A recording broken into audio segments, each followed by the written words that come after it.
Hello, ladies and gentlemen, boys and girls of the YouTube universe. My name is Jamin Marshall, and I'm here with my second interview. This one is going to be with my brother, Jeshua William Marshall. Say hello, Jesse. Hey. What's up, brother? What's up, dude? So the date is April 27th, 2020. The COVID-19 worldwide pandemic is worse than ever. In the U.S., there's over 55,450 deaths and 987,219 cases. This disaster has impacted everyone in the world, and it's impacted some industries more than others. Musicians, for example, have had to find new ways to reach their audiences, and we've all had to learn how to use the live stream internet apps and features such as Zoom, like this. Today, I want to talk to my brother, Jeshua Marshall, right here. He's a very, very experienced singer, songwriter, and multi-instrumentalist. He has a whole bunch of projects that he's always working at. And I would like to talk to you, Jesse, today about how you have been connecting with your audience and how you keep yourself healthy mentally, physically, emotionally, and how you get your word out there still with the handicaps that we have now. You can't gather in large audiences. You can't really even be around people anymore. So let me ask you, how have you been navigating this? Well, I've been doing a little bit of live streaming on Facebook and whatnot, but it's been hard, I had a lot of shows booked that I was playing. Was supposed to be doing a tour playing bass, filling in on bass for the Whiskey Shivers in Europe in June. And I had a handful of solo shows and other performances with bands. All of that got canceled or postponed at least, but there's not any sort of known date as to when like shows are going to happen again. So yeah, trying to stay connected. I feel like I probably haven't been doing the best job, honestly. I've been mainly focused on trying to pay my bills. So I started working for DoorDash, just delivering food. So I've been doing that hustle like 50 hours a week, which is kind of why I'm grateful for being able to have that opportunity. But at the same time, I've had to put kind of my music on the back burner a little bit for the time being, because gigs, as well as booking music at a local venue here in Bend, a place called the Brown Owl, that being closed, all that income has kind of seized up for now. So yeah, been doing a little bit of live stream. I got another one through Rise Up. Rise Up, a local nonprofit here, and a local brewery, Worthy Brewing, have teamed up, and they're providing a live stream series, and I'll be doing one on May 20th with one of my bandmates, Seth. So we'll be doing that. And they've been really cool to help provide funds for musicians out of work. Awesome. Through the nonprofit and stuff. Real quick, where can we find that live stream? And did you say what time that would be? It's from 6 to 8 Pacific Standard Time it will be on my personal Facebook, and it will be on the Worthy Brewing. If you go to Worthy Brewing on Facebook, it will be live streamed from those places. All right, and I will put all of those links in the comments below, and make sure that everybody can find that. So also, are there any other live streams that you have coming up, or other events or anything that you want to highlight? I'm gonna do one probably before the 20th, but I haven't set a date. Probably sometime next week, but I'll get that all figured out and let you know. Okay, cool. Can you kind of guide us through your daily routine now during these strange times? Oh man, so yeah, I've been trying to set like a healthy practice, just based around like meditation and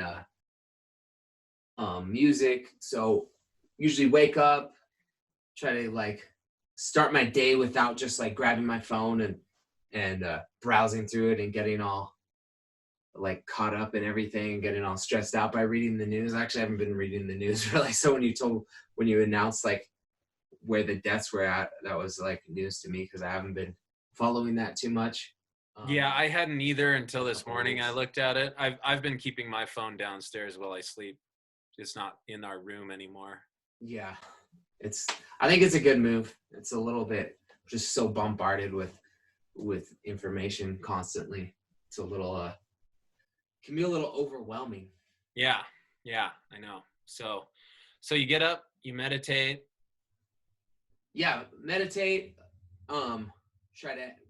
Try to write, either just journal or like stream of conscious write. Sit down in this little zone and try to work on a song. I've been trying to I set a goal for myself like sometime around like November, December last year to write a song every single day, or at least like part of a song, or at least dedicate some time to working on music. So I've been doing pretty well at that. So I have a lot of songs piling up, which is cool. Good. And keeping on that. And then I've been trying to go on a walk. After do that, go on a walk, then do yoga. But like I said, I've been delivering food for income. So that's been taking up some time for my routine. I was denied unemployment, so I had to take up this job. So yeah. Well, hopefully everybody will help donate to all the local musicians and people that find themselves out of work right now. I know that there are millions, which is, unprecedented. But enough of the depressing shit. I want to talk about music.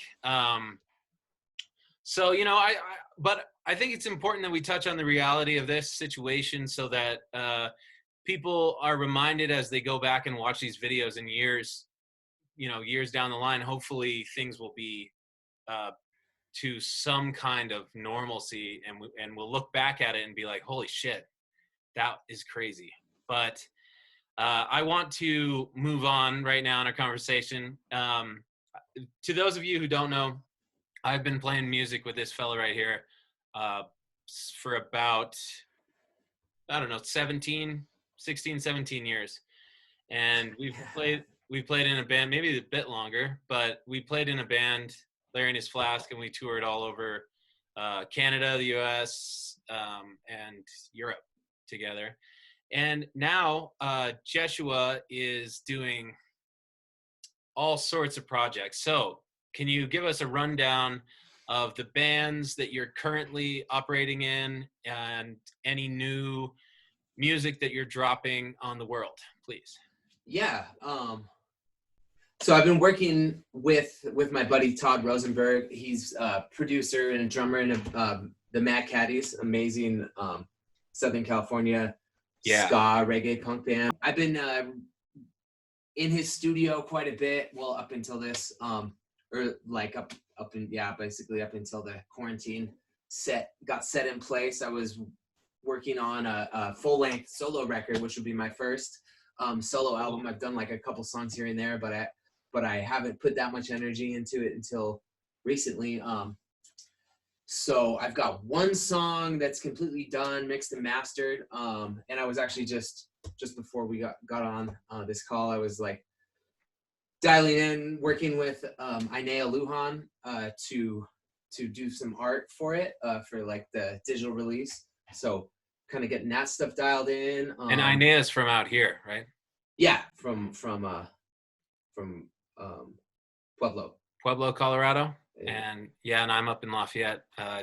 Jeshua here is in Oregon, just to give people some background. So I also want Inea on here as well. But anyway, continue. Yeah, well, now people have a lot more time. Yeah. At least, I don't know. I just heard somebody just sent me a text saying that the like some non-essential businesses were going to be able to open back up like this weekend, at least in Oregon. So I don't know. I don't know how accurate that is or what that means exactly. But I don't know.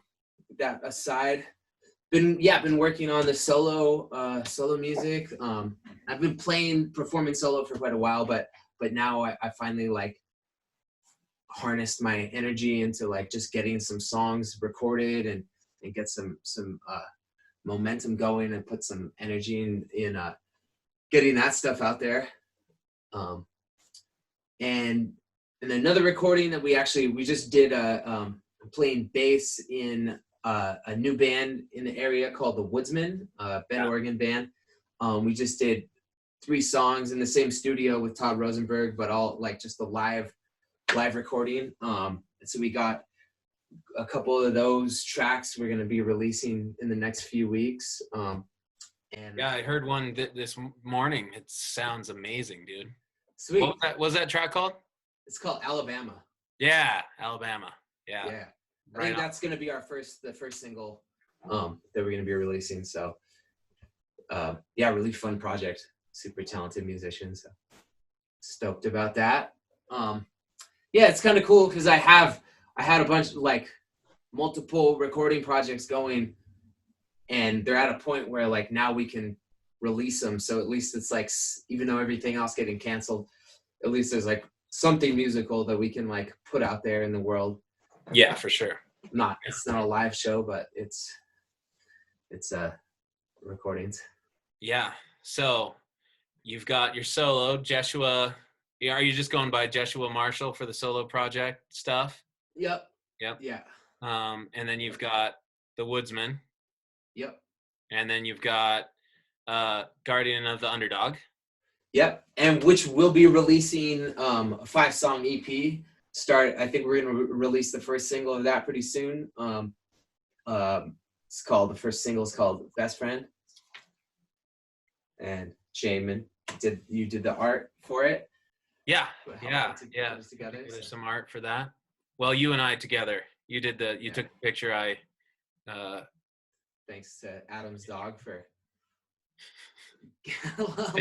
shout out to Adam's dog for that album cover there. That's Duke. And so you are busy, man. You are busy. Yeah. I mean, it doesn't feel like it right now, but. Well, when you start listing all the music that you're putting out, that's quite a lot coming together at the same time, But I don't think you'd have it any other way, would you? No, I don't really function well with free time. I don't know. I get down, I get depressed, I get like, which is weird, Yeah. I feel you. You only got right now, so. I think it's the right way to be.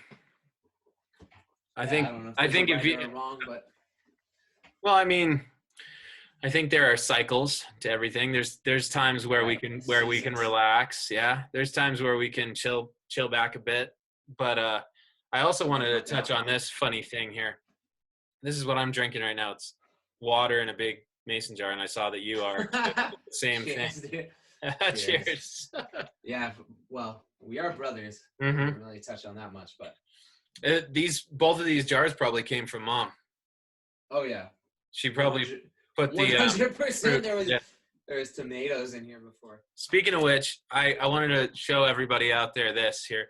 I know that a lot of people that are probably going to be watching this at first are going to know us personally and be familiar with my mom and dad at least a bit, especially probably my mom, our mom.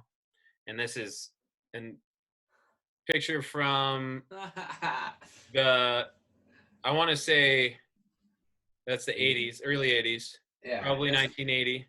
They got married in 82, so, and they only dated for 8 months before they got married, so. It's 82. But I wish I had that shirt still. Yeah, that sweater is fantastic. It's got so many, you can't tell, it's black and white, but you got so many colors going on in that thing. It's beautiful. But I've been like going through all the old photo albums. For you kids, for all the kids out there watching this, these are called photographs. They used to, you used to have to take pictures with what we called a camera, and then you took the film, you rolled it up, you took the film, and you had to take it into Fred Meyer or a development place like Walmart, and then they had to send it to Portland, and then Portland had to develop it and send it back, and then you have to go pick it up like a week later. That's how this one was developed. So it's a little bit different than these things. I want to also show one more picture real quick. I want to show the audience another one. This is us as a family. And when I was interviewing Alex just on Saturday, I saw you were watching that one, right, Jess? Yeah, and, Alex Rios. Yeah, the comedian extraordinaire, Alex Rios. And I showed this picture on there too. He pointed out, and I want everybody at home to note, that Jesse has always been a showman his entire life, ever since he was a little kid. In this photograph right here, as you'll see, he's actually showing some leg off. And Alex brought that up. You can see hilarious. You're like, you got your leg cocked up, and dude, we both have fantastic sweaters on there too. I know the Marshall family, the Marshall clan is all about the sweet sweater action. Look at that. So that's the Marshalls right there. That dives back into some ancient history of the Marshall brothers. So I wanted to do this brief segment on here where I'm just starting it. So this is the very first one. And what I'm going to do here, folks, is I'm going to make 3 rock history statements, and Jeshua is going to call bullshit on one of them. The segment is called I Call Bullshit. So one of these is completely made up. I made it up. The other 2 are true. Okay? Do you got it, Jess? Yeah. Okay. So I'm just going to go and I'm going to state all 3 of them. 1, 2, 3. And then you're going to tell me which one is bullshit. Okay, number 1. All right, go ahead. Number 1, rock trivia statement. Glenn Danzig's height is 5'3". He is a mighty man with a mighty voice, but he's short. Okay. Number 2. Keep that in mind. Glenn Danzig, 5'3". Does that sound realistic to you? Number 2. The most crowded show in rock history, the biggest recorded audience, was at a Rod Stewart show in Brazil in 1994. There were 3.5 million people there. Okay, that's number 2. Number 3, rock trivia. There is a golden Beatles record on Mars. I know that most of you know that there was a Tesla that flew around Mars, but there is also a golden Beatles record on Mars. In 2004, the Mars lander Opportunity deposited a golden Beatles record like a flag on Mars, making rock history. Okay, so think about it, Jeshua. What do you think? Talk it through. I mean, I'm pretty sure that Glenn Danzig is a very small-statured human. I've never met him or seen him close up, but seen some videos. He's not the tallest rocker out there. No. I don't know, 3.5 million people at a concert. I'm trying to think about the logistics of how the sound system would even be set up. It was on a giant beach in Brazil. And the Beatles thing sounds like fantastical, but also Elon Musk does insane things. I don't know, man. So I definitely believe that Danzig's probably about 5'3", but unless you're just like off by a couple inches. No, we're not going to play it like that. Okay, cool. Then yeah, man, I think I'm gonna say the Rod Stewart is the false one. Okay, all right, well played. You're wrong, but well played. Beatles. I don't have a prize for this game yet, but you wouldn't get it anyway. The Beatles record, I made that. I made that up. I just All made right. that up this morning. But the Rod Stewart thing is real. He apparently Good to know. wanted, yeah, he wanted to make a show for all of the poorest Brazilians. So he invited everybody that couldn't Was pay. this a free concert? Yeah, on the beach with Wow. I guess the biggest fucking sound system ever. Apparently, I don't Jeez. know how that would work. I don't know if anybody could see him or hear him, but apparently that's real. Okay. You definitely woke up Maggie with that one. Oh shit! Should have warned me. I would have ran back there. You need to have a little. Oh yeah, You you're got right. your little keyboard. Totally. You need some MIDI Totally could. controls. Okay, so we've talked about the pandemic. We got that out of the way. We talked about music. We talked about the things coming up for you. We talked about. Let's talk about just briefly. Run everybody through your writing process. How you go from a concept or a construct to an actual finished song. It varies, but I mean, like lately, and I've been kind of changing it up a bit. I was actually listening to this audiobook by David Byrne, who's the like mastermind behind the Talking Heads, Yeah. and tons of other music. And I was listening to his book on Audible, how music works, and he was explaining like his process, at least some of the processes that he's used over the years, and I was kind of trying to implement one where, like, in contrary to how I usually write, like I'll just like pick up a guitar and start strumming like whatever chords, like if there's a chord progression, like, and then I'll just start coming up with like lyrics, kind of the lyrics and the melody at the same time, and try to like work that together and just keep evolving just by sitting there and playing.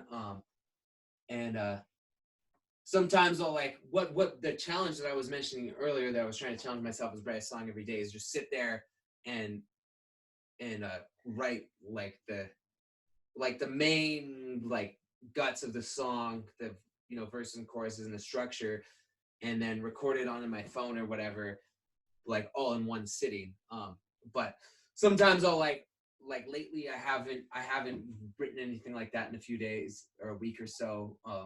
I've been like kind of coming up with a progression, and then since I've been driving so much, I'll like just be listening to it, like listening to the progression or whatever, and kind of start coming up with melodies and singing along and writing. And David Byrne was saying that, like, talking about, I forgot what it was called, what album it was. It was like a Talking Heads record that came out in like 1980 or 82 or something. And the way they recorded it was, the way they wrote it actually was just getting into a studio in a rehearsal room, basically a room, and just jamming, coming up with the progressions. And then like David Byrne would just like sing a melody, like whatever fit, like totally gibberish, like no actual words, just sing like random melodies and random vowels and consonants that fit the music. And then he would take the music, take those recordings where all this like jibber jabber and nonsense melodies or nonsense lyrics, and he would like listen to the melodies and then write the lyrics that would fit into the melodies, and then write the lyrics that way. But I've been kind of trying to do that a little bit and trying to work on that, just see what would come out of that. But usually, yeah, it's lyrics. Usually it's like a progression, lyrics, and then a melody. Yeah, is kind of how I write. Cool.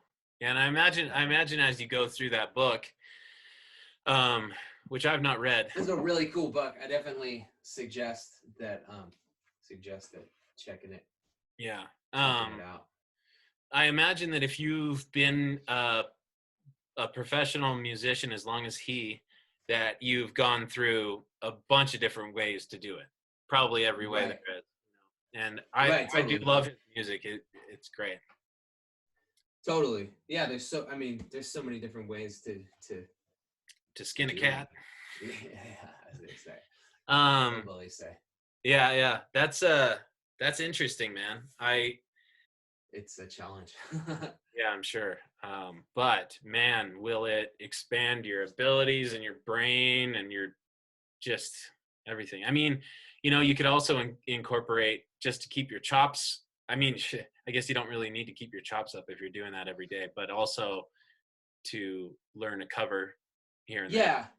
Yeah, I've been like kind of making a list of covers that I want to learn, but I don't know that many covers. I'm not that never really been just that into learning other songs.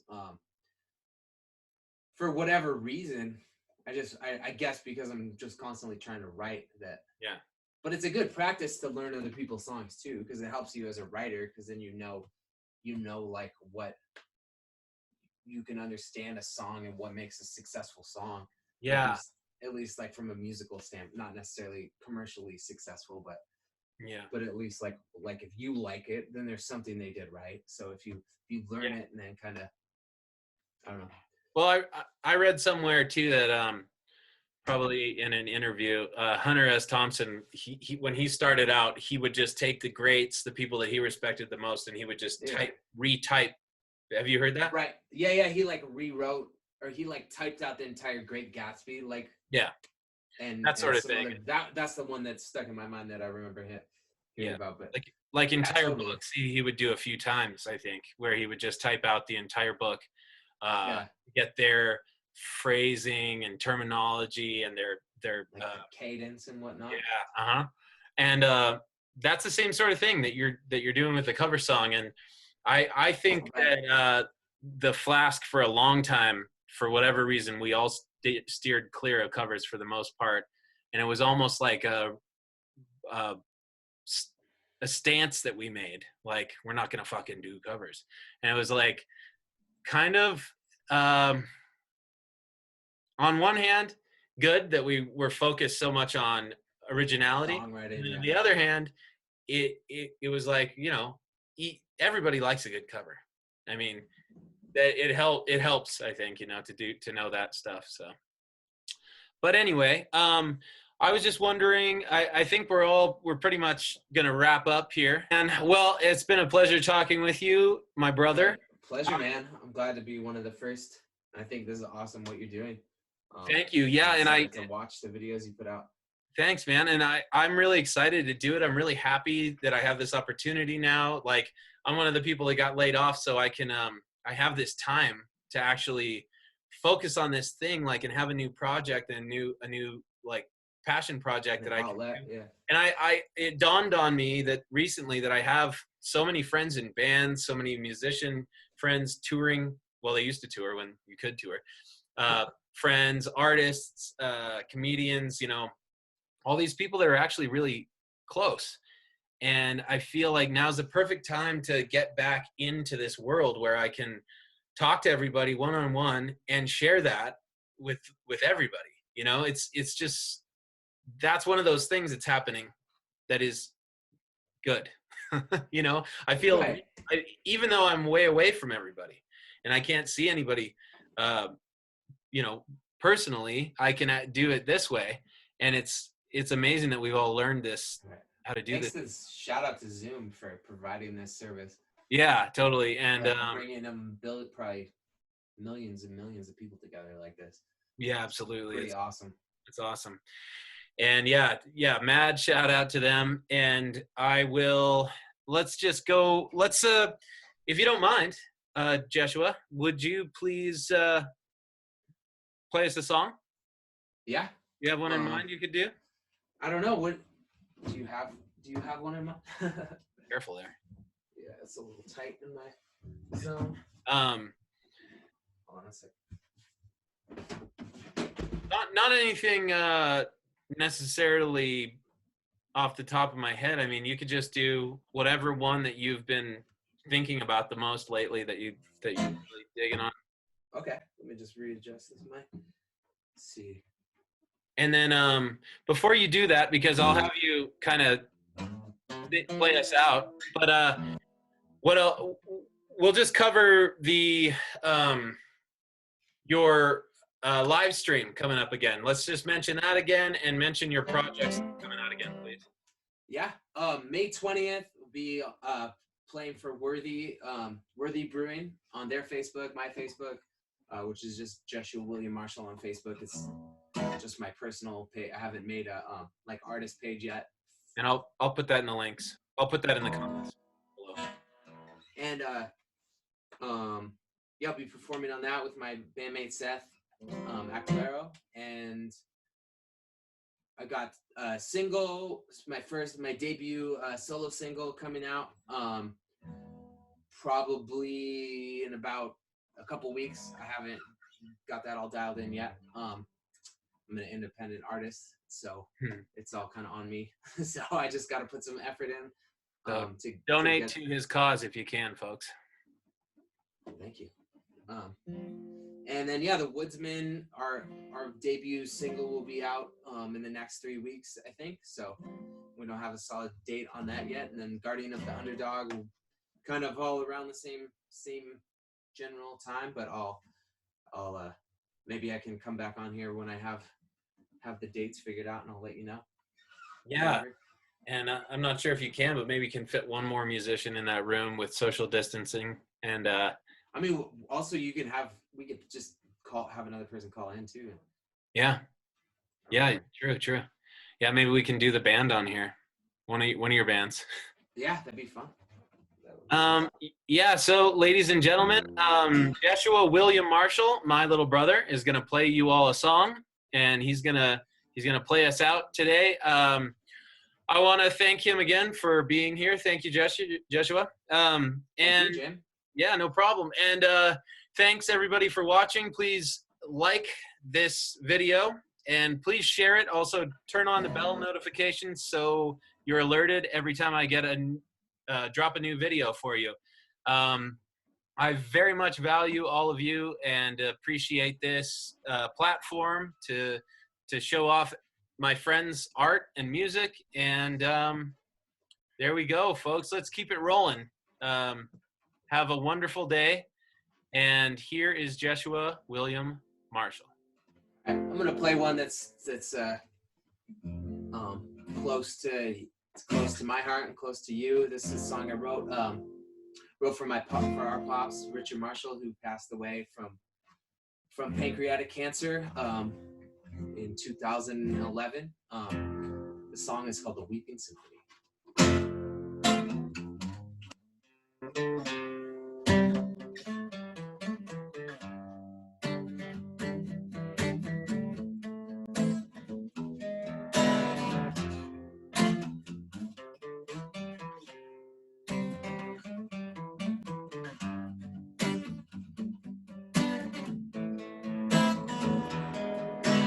Take all you want from me.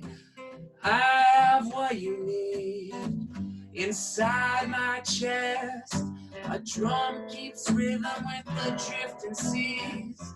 And if you don't hear me now, put your ear to the speaker, turn the volume loud. My soul rattles your woofer and tweeters. 25 chips around, grandfather Vernon's fear. I'm still calling home. You're everywhere. The symphony was weeping as our tears begin to fall. Come on, come all, drop your weapons to the ground with our tears. I knew you were weary from the cold and lonely nights. So damn tired of that never ending fighting when I was cold. Your love, it kept me warm. When I'm weary, you're the rainbow after the storm. After the storm.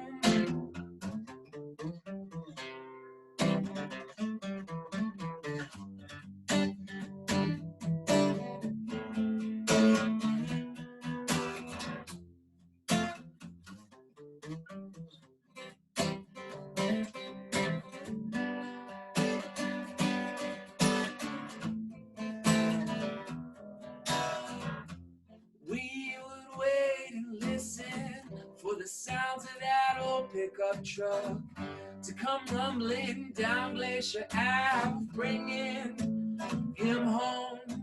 Mama, she pack our lunches, but Pops was scenery.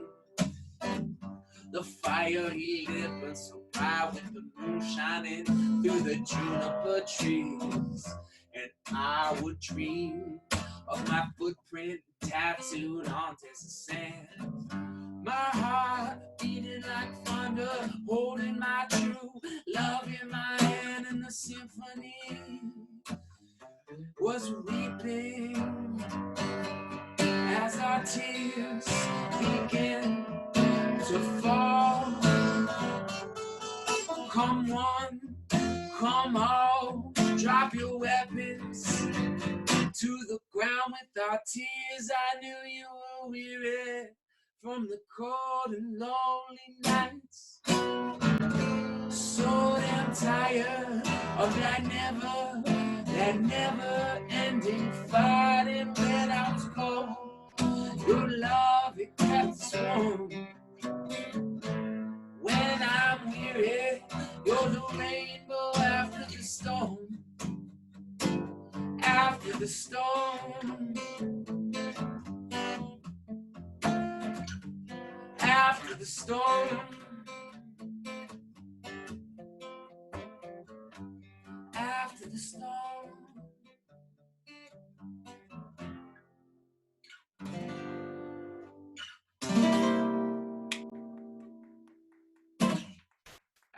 Might have been out soon a little bit, but Awesome, dude. it's all right. Good enough for That was rad, brother. Thanks, man. Thanks for having me on here. Yeah, thank you so much for being here. Really appreciate it. Thanks again, everybody. Take care of each other. Stay safe and stay healthy. Okay. Right. Until Much next love. time. Bye-bye. Bye.